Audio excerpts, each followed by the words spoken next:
Good afternoon, everyone, and welcome to today's webinar. My name is David Godwin, and I am the director with the Southern Fire Exchange at the University of Florida. Our webinar co-host today is Jennifer Fawcett, Extension Associate with NC State University. And from our Southern Fire Exchange team, we're joined by Marinelle Armstrong with Tall Timbers Research Station and Elliot Nauert from NC State University. Today we have a presentation by Tyler Carney with the University of Florida, followed by another presentation by Shan Cammack from the Georgia Department of Natural Resources. Together, they'll be talking about the research and practical applications related to prescribed fire MOUs and how well-crafted agreements can increase prescribed fire opportunities. Hey, great. Hi, everyone, and good afternoon. My name is Jennifer Fawcett. I'm an Extension Associate at North Carolina State University, where I also coordinate the SERPPAS Prescribed Fire Working Group, along with implementing fire-related education and outreach programs across the Southern region. So I'm really excited for today's webinar because this has been something that our partnership has been interested in for years. And today's presenters are going to share a lot of really great information about cooperative agreements that we think fire practitioners will find helpful, especially for those of you that are having trouble being able to work with other agencies and across boundaries. So I'd like to give you just a little bit of background about SERPPAS for those of you who may not be familiar with it.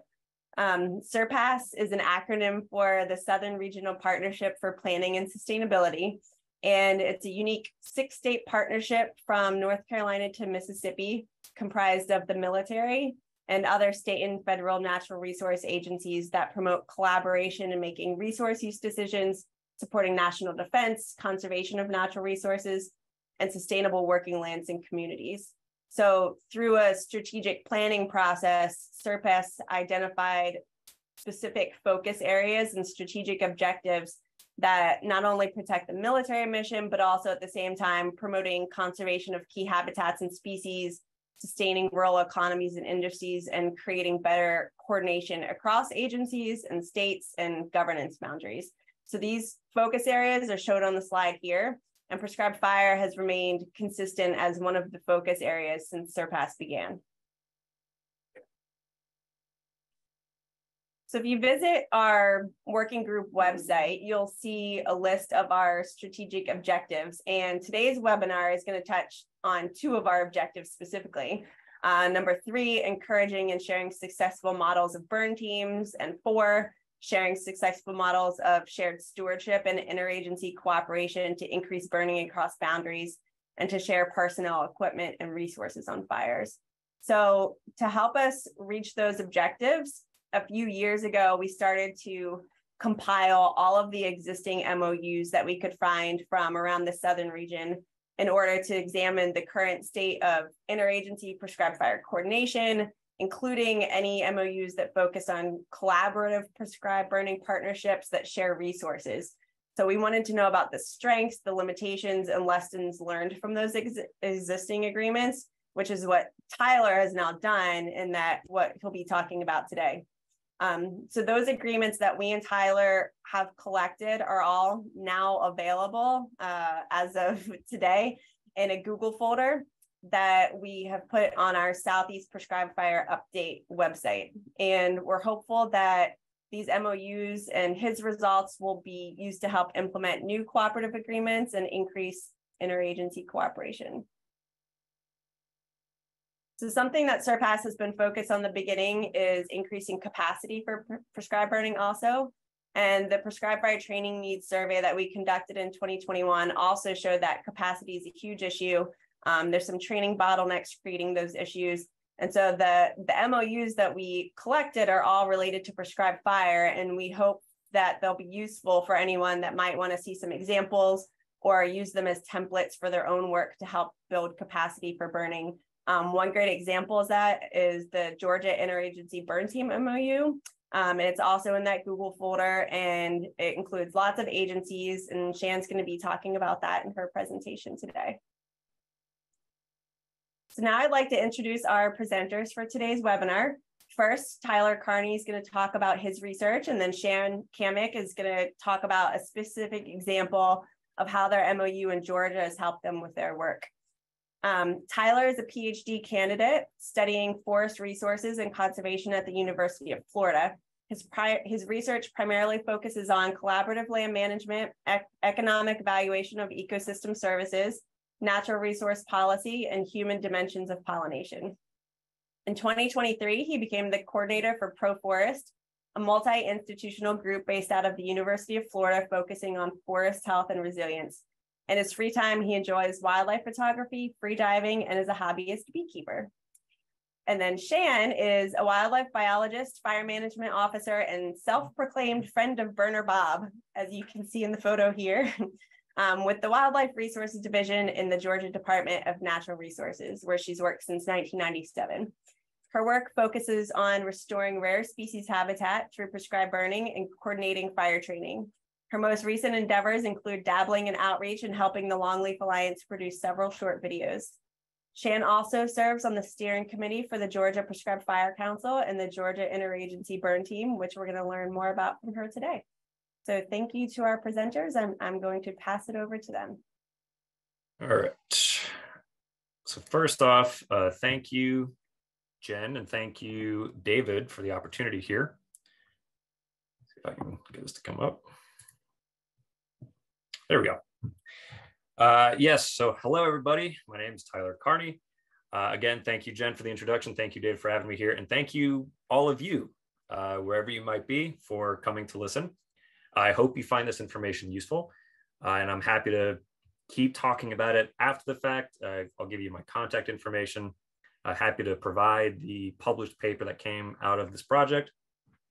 But really, this project kind of stemmed from a different research project I was doing, and I'll talk a little bit about that here in a second. But first, I obviously want to highlight, this was not done individually. I had other co-authors, other assistants on this project, Rebecca Williams, Tenny Capellish, Raylene Crandall, Andre Suzeta, and Damian Adams. And, when it comes to academic writing, usually they're like, you got to have a creative title. So my advisor, Damian, just was like, fanning the flames of cooperation. I had a much more boring and to the point title. And he emphasized this very get your attention sort of talk. So I kind of want to just, I've started doing this formula, kind of like a flipped approach to my talks. Usually they put the conclusions or the implications, the so what, at the end of a talk when you've already sat through 20, 30 minutes of a talk and you've kind of heard a lot of information. And at the end of the day, you really just want to know why. Why does this matter?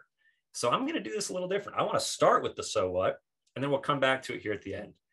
So primarily, the first point I really want to highlight here, and it should be unsurprising, but these formal agreements, such as these MOUs, are a potential tool that we can use as in land management and cooperative land management to try and overcome various barriers that we face. This can be bureaucratic, this can be economic barriers, that sort of thing. And these documents also provide like a robust set of standard operating procedures for given situations. And we'll talk a little bit about that as we go along. One of the big, massive pillars for these documents was the permission for sharing resources. And these resources, what do we mean by resources here? And these could be financial resources. These could be equipment. This could obviously be personnel and knowledge. And I'll show you a couple examples from these documents a little later, but all of these agreements that I looked at, or that we looked at, all dealt with some sort of collaborative element and sharing resources to achieve shared goals. And for those of you who are more into academic and theory kind of stuff, so we're dealing with a public good dilemma here. We're dealing with perhaps longleaf pine ecosystems in the Southeast, fire-dependent ecosystems. These ecosystems provide immense value to society economically, ecologically, socially.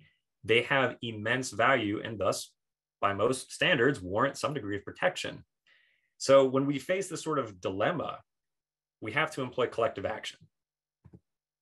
And so as far as getting a little bit more nitty-gritty into the theory here, these sorts of agreements fulfill 4 of these 5 elements that support collective action. The one exception here is the expectation of mutual behavior change. That's not really so much apparent in these agreements. And we can talk a little bit about that a little later, but this is a potential strategy that exists that reduces harm to a collective good that has value, which in this case, say fire-dependent ecosystems in the Southeast. And these strategies, these agreements, from what I can gather from this initial line of research, are fairly open. People are able to participate in these strategies if they can come together and develop them. And we'll talk a bit more about this in depth, but there is a consensus with these participants that acting as a group is better than individually. And some people say, okay, Tyler, that's pretty intuitive. Like your PhD's on intuitive stuff here. I can understand some people might have that impression, but there's a bit more nuance here.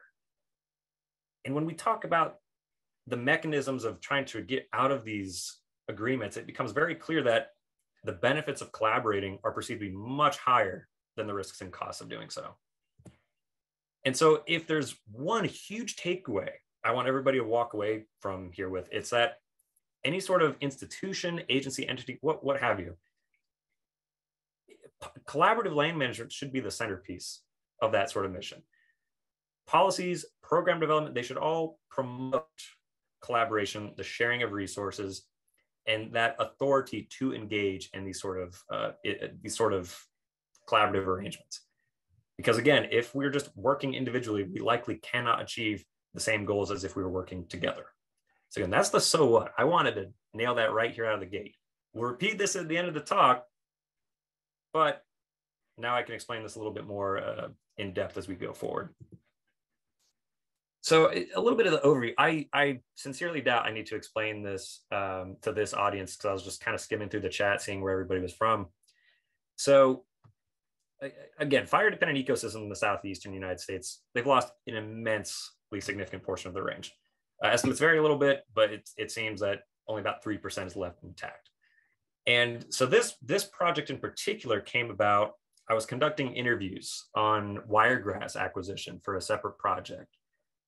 And during one of the interviews I had, somebody just sort of casually mentioned, oh, you might want to look into, ARSA and the MOU that is the sort of backbone of this organization. And I said, I don't know what you're talking about. Can you please explain that further? And that quick little casual mention of the Apalachicola Regional Stewardship Alliance spawned this entire project, which makes up a chapter of my dissertation, which is pretty convenient for me, obviously. But this project wasn't something that necessarily was thought of really well in advance, at least on my end. But just to have the sort of interview of somebody who's kind of letting that sort of secret out of like, hey, we have this doctrine, we have this agreement that allows us to do all this really cool stuff. Let's pursue that chain of thought, that line of thought a little bit more. And so as a result, here we are now. And so with these fire-dependent ecosystems, naturally, fire-dependent, prescribed fire is incredibly important. This is going to help maintain ecosystem health, resilience, and the provisioning of a myriad of ecosystem services to society, which are basically the benefits we get from nature. And as I'm sure many of you are incredibly aware of, numerous barriers to implementing prescribed fire as a management tool. These could be social barriers, political barriers, even ecological, economic. There's no, these are just very broad categories. And there's so many issues when it comes to implementing prescribed fire sometimes. And so when we're talking about this concern with these public goods, how do we conserve them? How do we restore them? How do we get these ecosystem services out of here?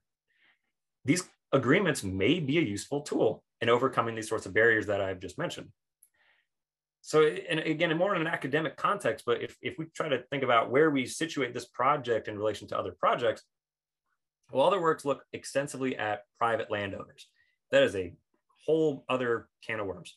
That's a whole other population. You have a lot of informal arrangements. You have some formal institutions, such as prescribed burn associations.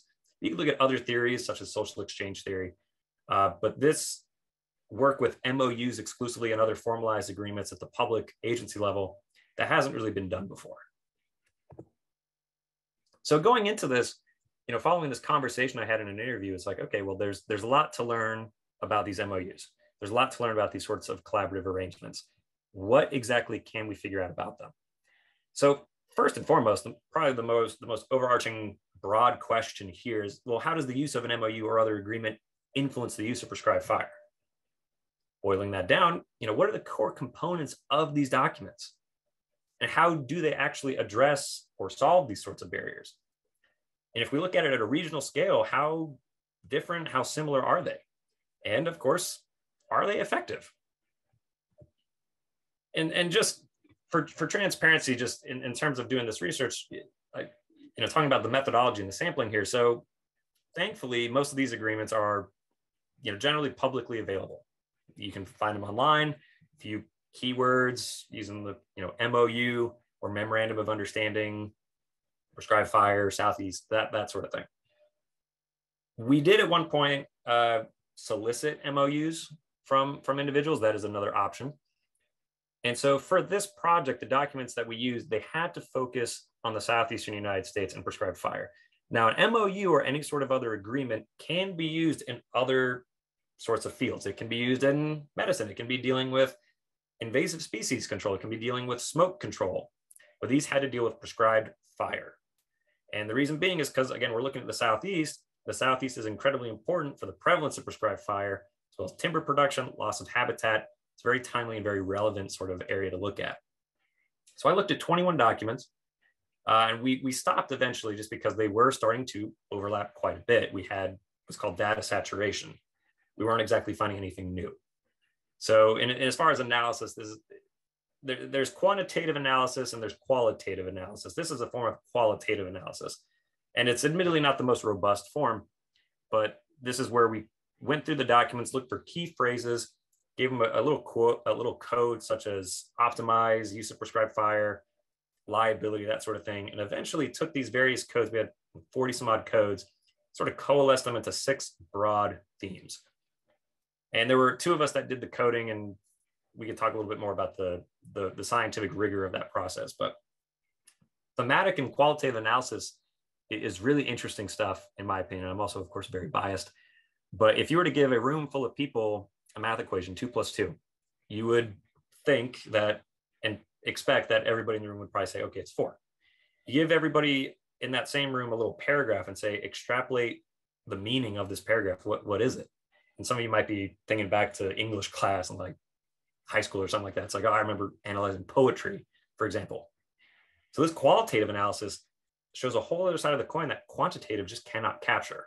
And it's, in my opinion, a mix of art and science. And it really gives researchers and, say, interview participants an opportunity to really flesh out some nuance with content, which provides a really rich perspective on a given issue.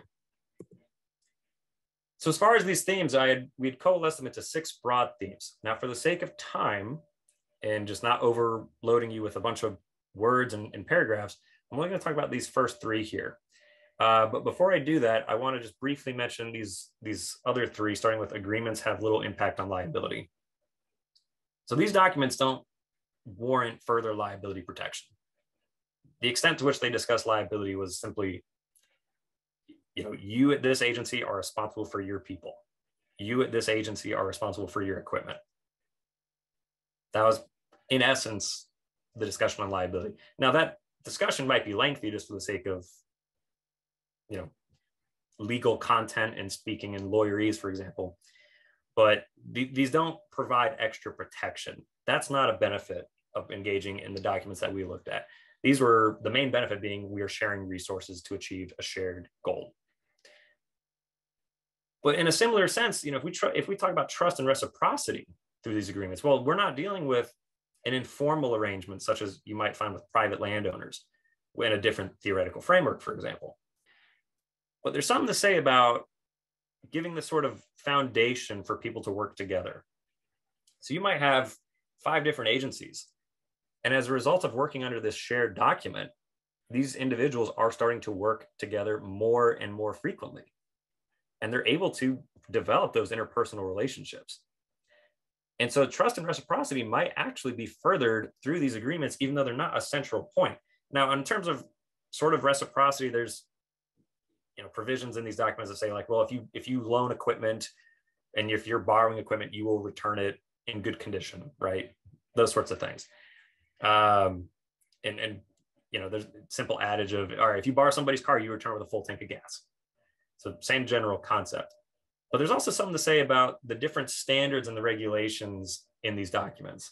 So again, if you're working with people from all sorts of different agencies, you might not know these people.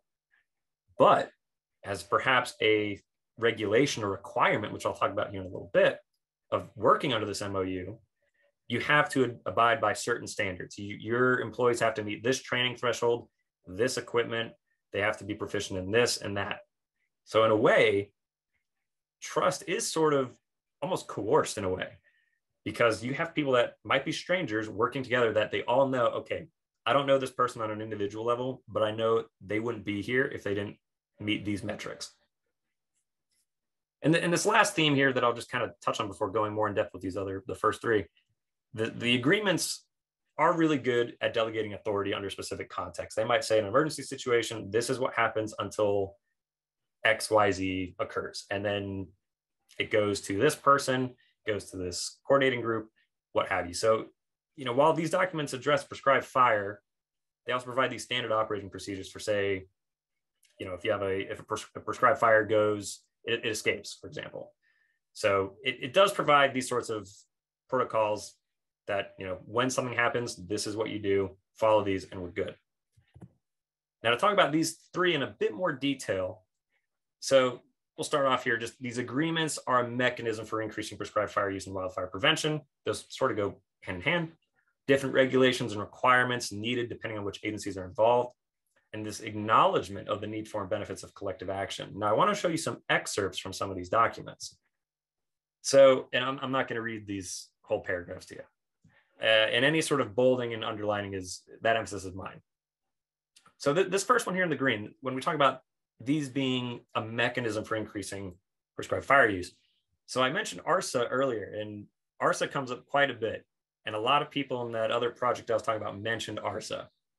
But we see here in the green, it is the intent of this cooperative effort that by uniting skills, tools, and abilities, combined burning accomplished by ARSA will exceed the sum total of the respective agencies and entities on their own. Going back to that idea of it's better to work together than individually. However, while ARSA might have been this sort of very, very generous document in terms of what it afforded participants, not every agreement offered that same sort of opportunity. So while cooperation was a centerpiece of every document, that might not be as generous with what we can do. So, here in the orange, we have facilitating cooperation between the parties and use prescribed fire, limited interchange of personnel, equipment, and information to obtain these goals. Some of these mechanisms weren't exactly specified in the sense of, oh, you will send this many personnel for this many hours. Some do touch on that a little bit, but that wasn't really the centerpiece of our analysis. So we look at, and I mentioned this earlier, if we look at these different regulations and requirements. So if we think here in the green, each party to the MOU will be responsible for providing its own PPE. It must be National Fire Protection Agency certified. However, the caveat here is, and again, bold and underlined, more stringent requirements may apply on prescribed burns at sites of certain parties to this MOU. So you might take, this basic document, might be however many pages, but then there might be an appendix that's appropriate for each participating agency. And that appendix gives much more nuance and detail for that specific agency. That if you're burning on this agency's land, these are the requirements that must be met. If you're burning on this agency's land, these are the requirements that must be met. Usually this involved delegating burn boss, who was using the equipment, what sort of equipment and training was needed. Those were just some examples. And again, here in the orange, that's a textbook example here of assignments are trained at a minimum, a firefighter type 2. And so there's this sort of caveat to all this cooperation is you might have to meet a certain standard. And that might be good. It might also be bad for some people. And we'll talk a little bit about that. And as far as acknowledging and the need for benefits of collective action, here, this is, again, I'm very biased, of course, but I want to share these two examples here. No one landowner or agency consistently has the capacity to address all the stewardship issues that arise. It is recognized that within the group of participants, meaningful partnerships could be made for mutual benefit. This was an overarching theme. And I really want to highlight here in the orange, there should be an effort to collaboratively solve any differences prior to seeking the termination of this MOU. Almost all the documents we looked at had a provision that said that. In essence, being we want to stay together. We recognize the benefits of working together. Inherently, there are challenges when working with other people. It's inherent. But we recognize in these documents that despite those sorts of potential costs, the benefits dramatically outweigh them. And so if there's any sort of problem between participants, we should collaboratively solve these differences before we outright terminate the thing. So of course, when it comes to this sort of project and just this discussion in general, of course, there are limitations, right? We are dealing with documents. I mentioned another project I did involving interviews. Interviews are great. They are fantastic in terms of collecting data. You get a lot of nuance and experience. You get really rich content. So these were just documents. They cannot capture the actual direct experience of working on these agreements that a lot of you have. And there's another component here is all of these documents that we looked at were the final versions. Perhaps earlier versions did not have as many provisions. Perhaps earlier versions had other requirements or other affordability that just didn't really work with the group. And of course, like I mentioned with the sort of training requirements, we're looking at these formal agreements. What if somebody doesn't have that sort of formal training? Now I have, my certificate here from a few years ago, not to show it off or anything. It's just an example that, maybe you've never taken that training, for example, but you have experience from before, maybe as a private landowner or just kind of off the books kind of stuff, whatever it might be, you might have that sort of knowledge that you might be excluded from because you've just never taken a formal training in that sort of management. So as far as the current status of this research and just kind of where it's going, it was recently published and the paper should be open access. It should be on the website or linked to on the website. If there's any issues, I am more than happy to provide the paper. As far as future directions with this research, and I'm so ecstatic that there are so many of you here on the call today, and that 40% of you said that you had been working under an MOU, because I would love to actually sit down and talk with some of you about the actual experience working under these agreements. Because again, this is just one side of that. These are just the documents. Documents don't necessarily tell a story. People tell stories. And I also want to examine how these agreements are developed. I've heard kind of, oh, this started in like written on a napkin in a bar, perhaps. Like that's critical information. That's really interesting stuff to look at. How can other people model this and develop their own if they're not under one already? And of course, this was just the Southeast. How can these agreements possibly be used out West? What is the situation out West as it relates to these formal and perhaps informal arrangements for implementing prescribed fire? And of course, fully plan to make extension documents out of this research just to kind of get the bare bones, disseminate it. Because again, there's an academic paper. Academic papers are exactly that. They're academic papers. So an EDIS document just say, all right, these are the bare bones. I do not know why I just got super bright. What can we do to just kind of get this information out there to the right people? So again, going back to this, the so what? I want to hammer these points home. So again, these agreements, the MOUs or cooperative agreements, whatever agreements that might be, may be used to actually overcome these barriers. And they mostly promote the sharing of resources, which can be a barrier to smaller NGOs or smaller entities that might just not have that capability. And collective action is paramount to solving or addressing at least these public good dilemmas, which we have here in the Southeast. And of course, in more theory that we are addressing for these 5 elements.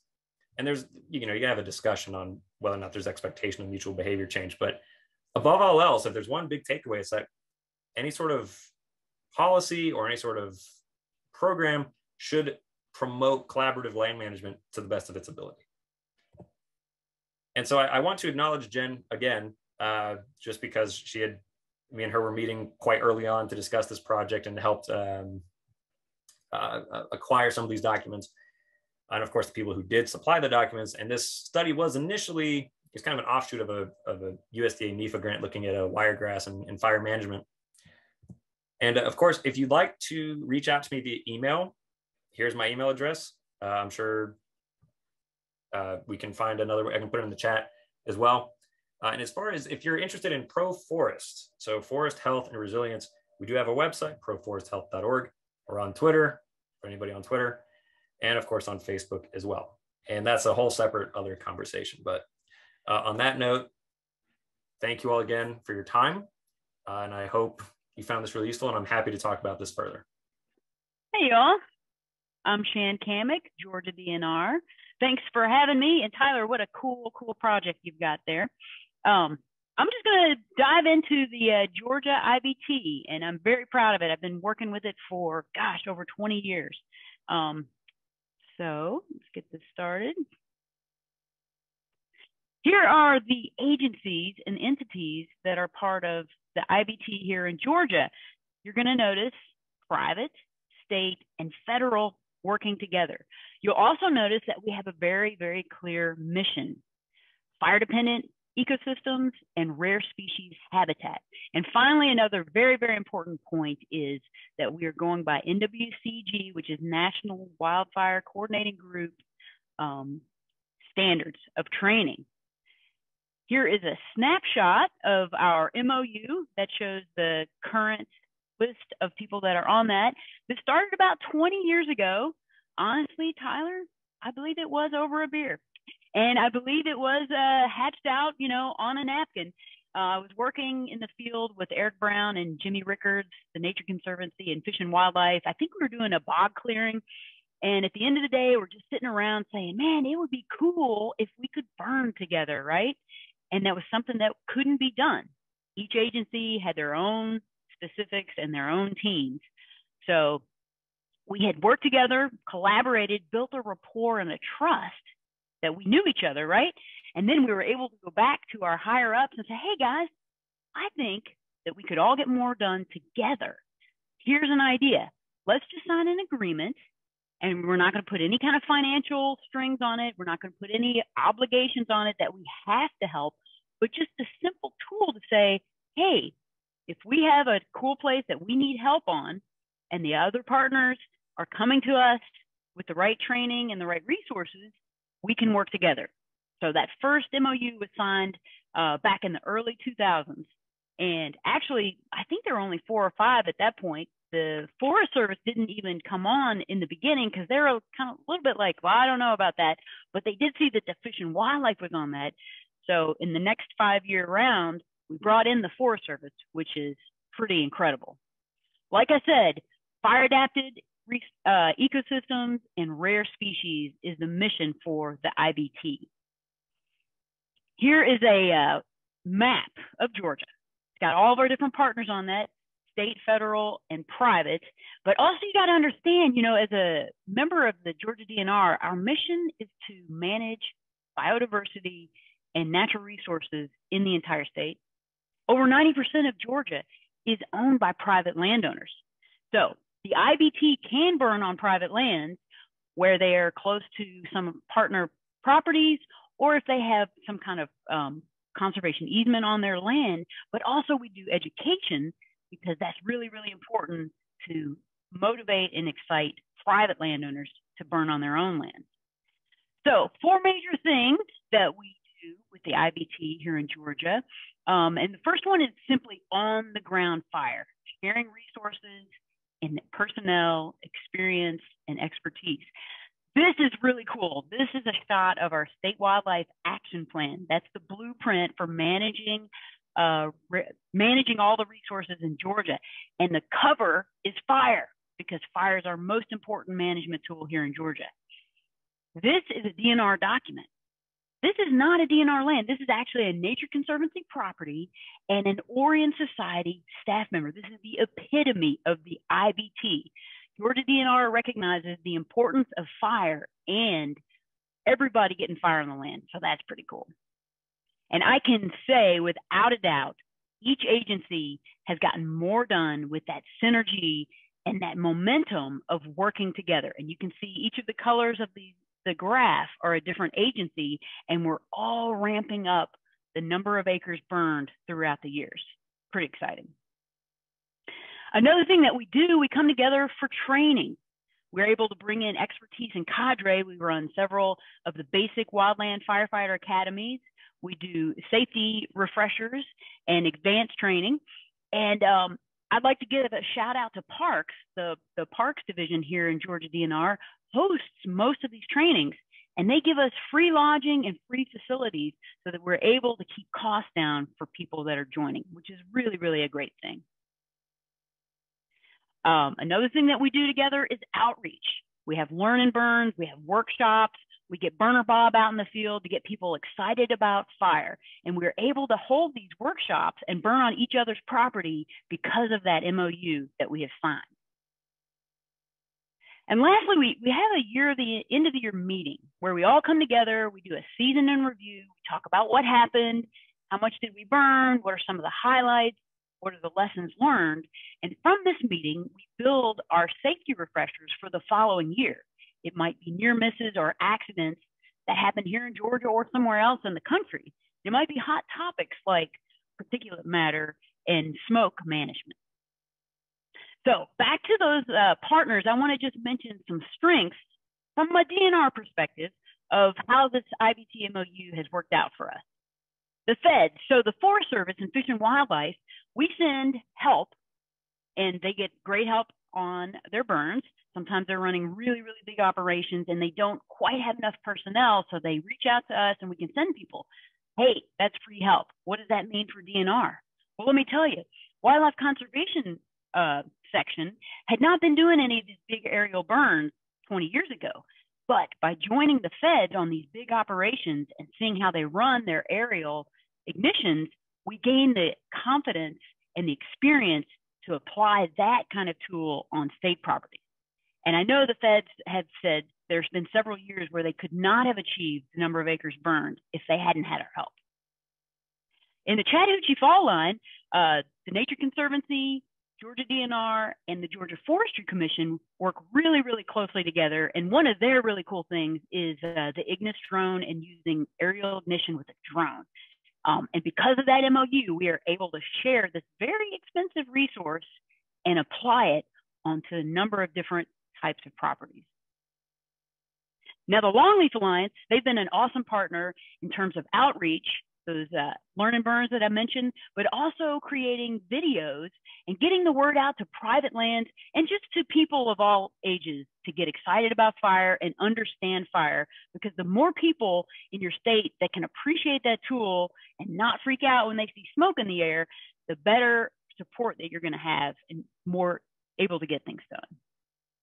And then finally, a shout out to the Nature Conservancy and Orion Society for just simply boots on the ground. DNR works with TNC and TOS just hand in hand, sharing our crews, sharing our resources. And from this MOU, we have been able to jointly manage state properties. And even on some state properties, TNC is the lead on DNR lands, which is awesome. So I would like to mention and finalize with some IBT keys to success from my perspective. First of all, making those personal connections, right? Build rapport, work with people, gain their trust. And then you got to be able to take it to your higher ups to say, hey, I think this is a good idea. Here in DNR, we have the IBT MOU signed by our commissioner because we have both wildlife resources and state parks. So it's really, really important to have kind of that ability to tell your higher ups about this. Second, find common ground for the mission that all the entities can agree on. Third, as Tyler mentioned, set a reasonable standard for training. The NWCG is very, very important. And as Tyler also mentioned, in our MOU, we have very specific categories at the end, that appendix of like, yes, people are trained to FFT2. However, if you're coming to, say, a fish and wildlife property, you've got this other set of training that you've got to meet. And with the MOU, here's an acronym you've probably heard, KISS. I would like to change that a little bit. So keep it simple. Don't add a bunch of language, because remember, you got to have this thing re-signed about every 5 years in our case, but also small. We've been approached by a number of entities who are like, hey, I'd love to be part of the IBT. Well, that's cool. but what are you offering to the IBT? Yes, you need help burning on your property, but first of all, are you getting trained to the federal standard? And second of all, are you actually providing something back to that? And two other things for that MOU. Voluntary participation. There are no strings that you absolutely have to ever show up on a burn. You only show up when you have the resources and it's in your best interest, and no financial obligations. Now, Fish and Wildlife Ecological Services has often, throughout our 20 years of this MOU, found some money to give to the IBT, but by no means do they have to. And I think if you put any kind of financial obligation, you're going to have a hard time getting that signed off. So again, I just want to thank you for letting me talk about the Georgia IBT. I've got my email address and my phone number there. I'm happy to talk with you about specifics. And Jen has posted our MOU to that folder. Take a look. It's got some pretty unique language in it that makes it unique and, you know, workable. And again, it's been signed every 5 years for over 20 years. So it's working and it's happening. And by the way, it's Prescribed Fire Awareness Week in Georgia. So I just want to put out a plug for that. And thanks again for your time. Awesome. Well, thank you, Shan, and thanks, Tyler.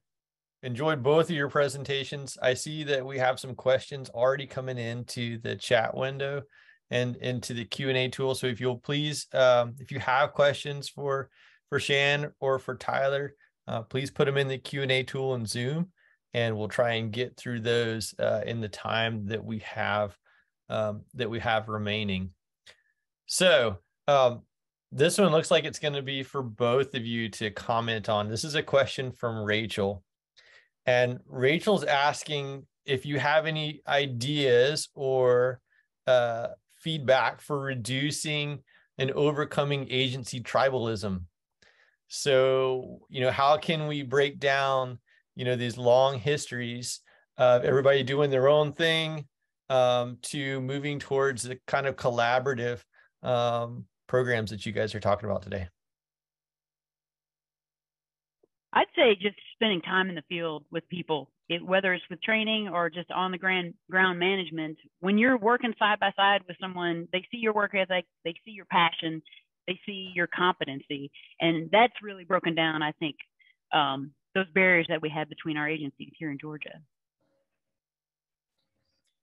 Yeah, I would say that the items that Shannon mentioned go directly in hand with that answer of, well, developing those sorts of relationships from the get-go.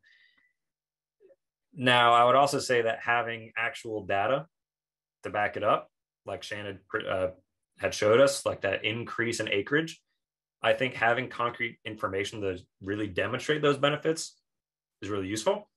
Now, I'd also say there's plenty of room to look into that kind of question. And that was something that I'd kind of mentioned of, like, I want to see how exactly these kind of get formed from the ground up.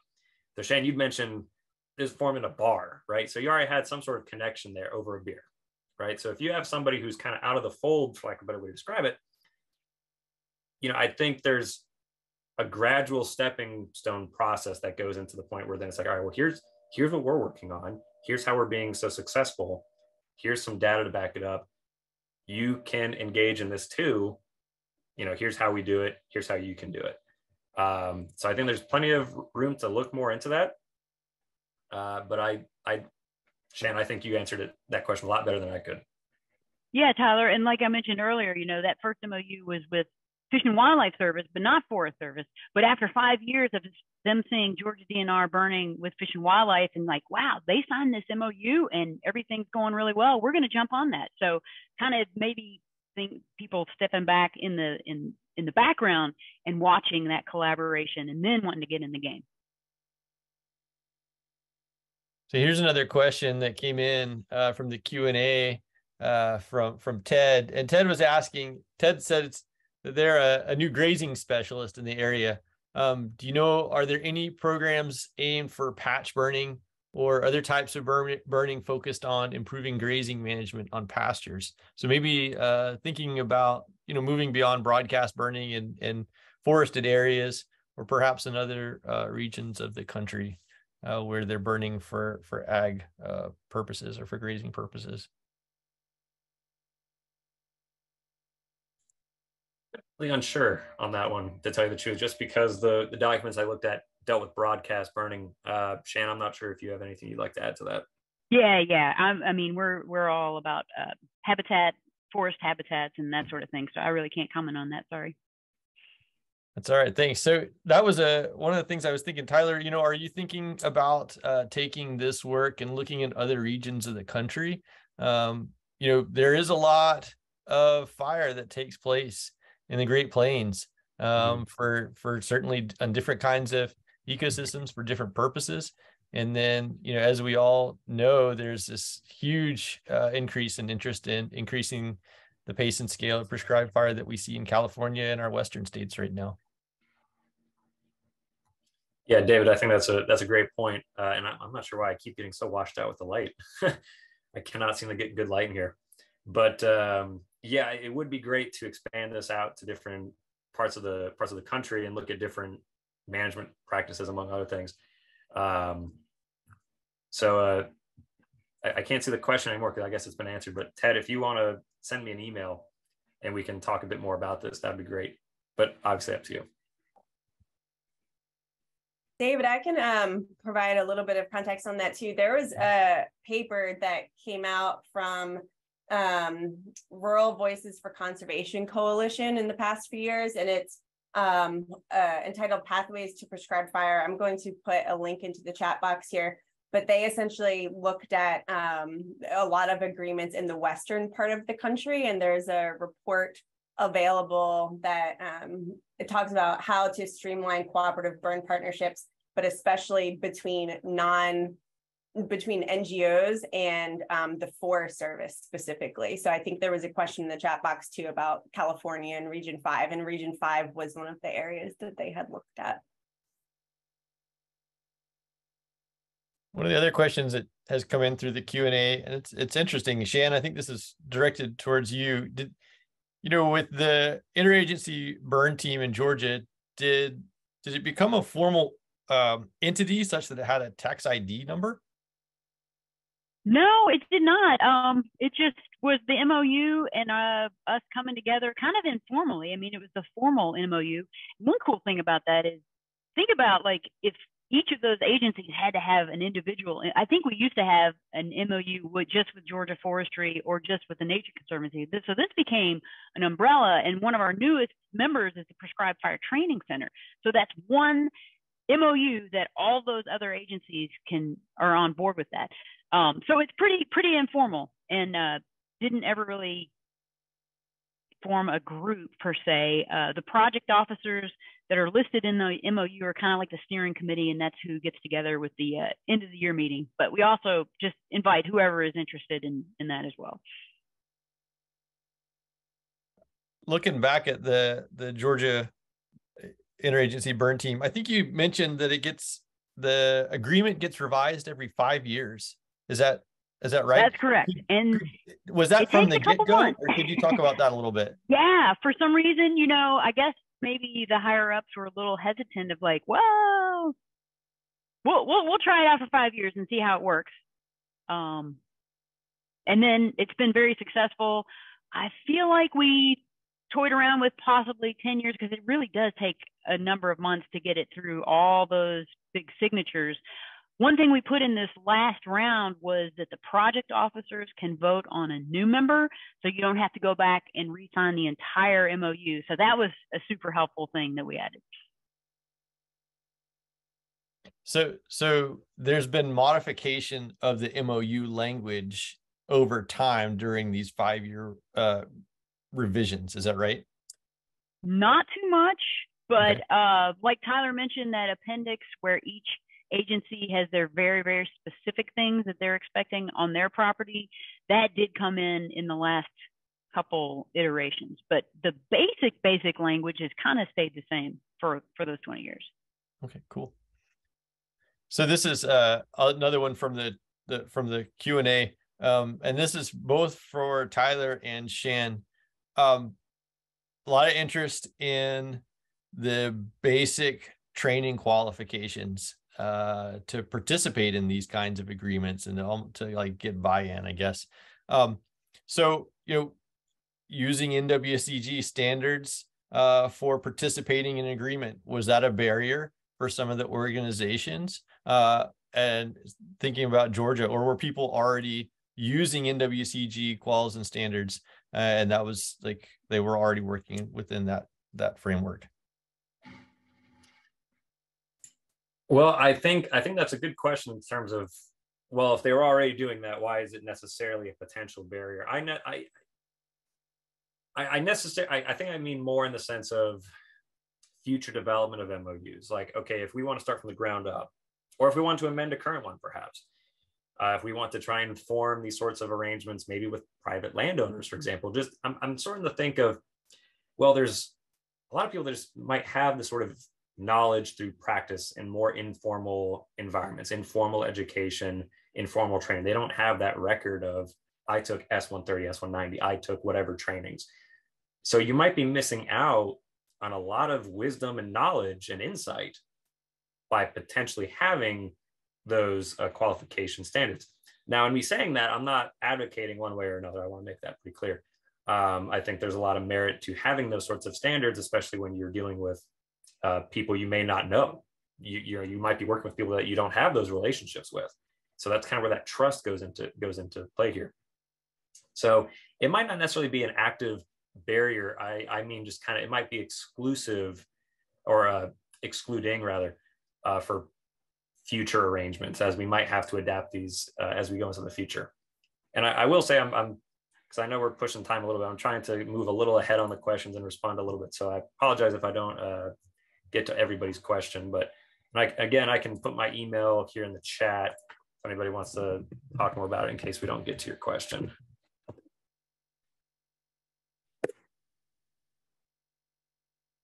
Yeah, David, back in the mid-90s is when DNR actually promulgated their fire policy. We really didn't have a fire policy at all. And I kind of led the charge with that because I came to Georgia from Kentucky as a TNC, Nature Conservancy employee.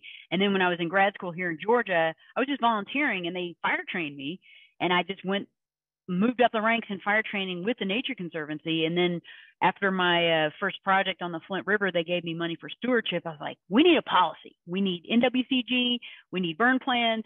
And you can imagine it didn't go over well with everyone in the agency. But that is what led us to be able to be part of that MOU, because you're not going to get those federal partners to sign on if people are not being trained to that federal standard.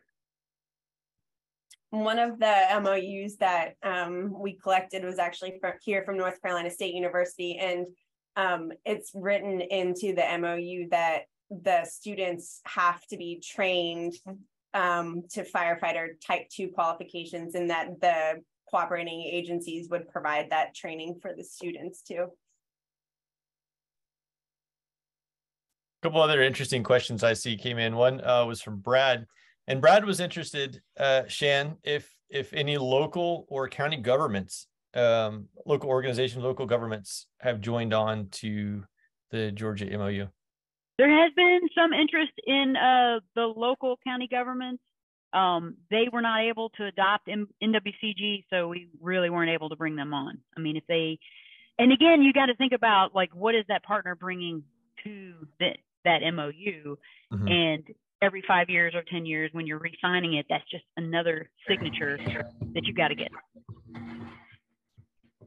So thinking about those partners, we had a question that came in from Eli, and Eli was talking about trying to connect different burning organizations. It looks like in Mississippi, in Georgia, and maybe you saw it across the region, Tyler. Is the Department of Defense a member of the Georgia agreement? And are they signed on to other MOUs in the region that any of you guys are aware of? So that first question, Shan, I'm going to deflect that to you just because I can't remember every organization of every document I looked at. I will say, though, going off of what, and I'm reading through Eli's question here, is if there was a federal agency involved on that MOU, Shan, you'd mentioned keeping them short, simple. There was a federal agency slapped on there, that document became quite a bit more in depth. Those appendices became much more nuanced. There were provisions on texting and driving, for example, things that really had no influence on prescribed fire that I was kind of like, well, okay, I can skip over that for right now. But I will say, as far as leveraging, let's see here, which makes it burn together and therefore, okay. So these agreements are designed, from my understanding, to try and bypass a lot of the bureaucracy that would exist. Now, that's not to say that, you still have to undergo this process of, we have to get these people involved one way or another. We have to get these people to these standards, whatever they might be. But it's a much more efficient process than say, okay, we don't have any sort of arrangement in place, but we want to try and do some sort of project with this agency. How do we do that without this sort of overarching contract that we have? So that's sort of my thought, Shan, if you have anything else you'd like to add. Yeah, here in Georgia, the DoD is not part of the IBT MOU, but we do work closely with them through the Georgia Prescribed Fire Council. They have a member on the steering committee, so we intersect with them that way. Well, all right. I want to thank you all for taking the time to join us today and for your presentations and then discussion afterwards. It looks like we're coming up to the end of our time. Shan and Tyler, do you guys have any final comments or remarks that you would like to share with folks? Just reach out to me if you're interested in anything that you see in the MOU or how it got started, or ideas about how to be creative in your part of the world. Happy to help out. Yeah, I'll echo that sort of sentiment. I'm more than happy to talk about this further. Like I said, I've got these other ideas from this line of research that I'd love to pursue, namely interviews or applying it to other regions. I've put my email address out there. Just send me an email and I'm more than happy to talk. I'm finishing up my PhD this semester, so you might just give me a little bit of time on that. But post that, I'm more than happy to work on these sorts of projects. I think they're really interesting. There's a lot of good stuff that we can get out of here to try and solve these large issues. So more than happy to help. And thank you everybody for listening. Well, great. Well, thank you all so much. If you'd like to follow up with either of our speakers, we have their contact information, their email addresses on the screen there now. Jen, did you have any other thoughts or things that you wanted to share today? No, just a reminder for people that we have that website available to you now. So you should have access to everything that we talked about today. And if there's anything that anybody that you've worked on that you'd like us to add to that, we'd be more than happy to, collect what other resources folks have that aren't on there yet. So thanks to everybody for joining today. We hope it's helpful for you. Very good. Well, thanks everybody. Thanks again, Shan and Tyler, and hope you guys have a good afternoon. Thanks, y'all.